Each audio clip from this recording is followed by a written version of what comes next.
My first performance, it was at the Poetry Cafe in Covent Garden. Finally cajoled into doing it by a friend, even though, again, as I said, I kept saying, oh, I wanted to do this, I wanted to do this.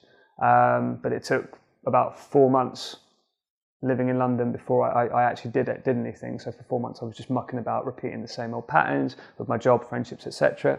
But anyway, I go to the Poetry Cafe and I wrote this poem which was just inside the 5-minute limit, and it was called Outside In, and it was basically two halves. The first half was about how I portrayed myself, how I've been portraying myself for the last 30 years. And the second part was about the real me that I'd withheld for a number of reasons, and how my real thoughts and my real kind of perspectives on life and what I should be doing with myself. And it was very therapeutic. I did get a very good reaction, and then I'll be honest, at the time when I first started doing this, the first couple of months, I did crave that acknowledgement from people. I did crave that every poem I did was the best thing they've ever heard in their lives, because my ego was demanding it. I was craving it. I was craving the attention. I was craving the positive reactions. Like, I couldn't deal with a negativity or not even negative comments. I couldn't even deal with people not coming over and saying hello. You know, part of me was like, don't you know who I am? Which was absolutely ridiculous.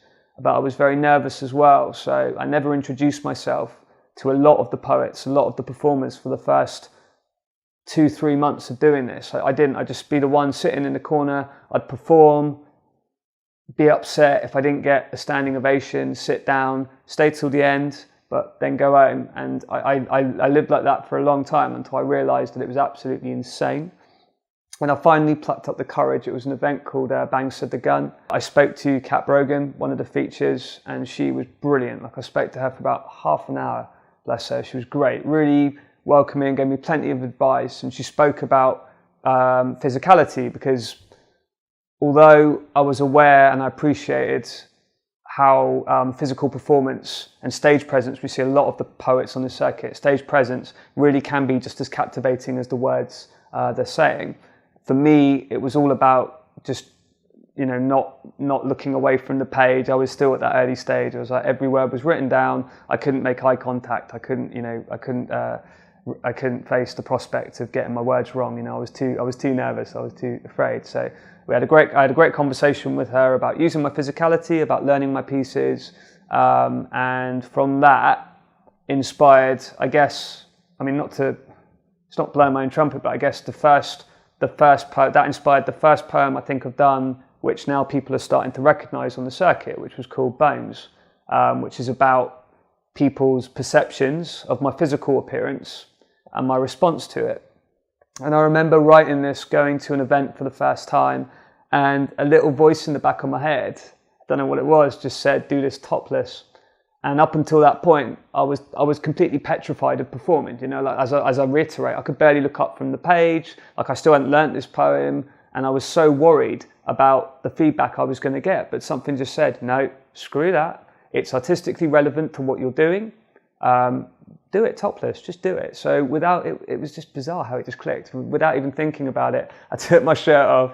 To the usual sort of muffled laughter and wolf whistles and all the usual stuff that people do when you do something which is deemed a bit against societal correctness. And I just, without even thinking, I just went straight into it. And at the end, the reaction, there was silence, and then there was a huge round of applause. And I just noticed there was a change. I'm not going to say it wasn't instant, but just something inside me settled down. There was something that said, look, you've listened, you've taken on board somebody's advice, you've captivated people, you've achieved subconsciously what you keep craving, what you keep demanding. You don't need that anymore. This is not about wanting to be socially accepted. This is not about craving material wealth or success from your writing or demanding respect from people. It's about self-fulfillment. That's what it is. And it's about understanding why you do this. You know, I believe everybody's life would be better off if they took something creative and applied it, doing a whole variety of exercises, which to me they're almost like role plays. They were forms of there were proper counselling techniques designed to help you come up with a solution to your problems.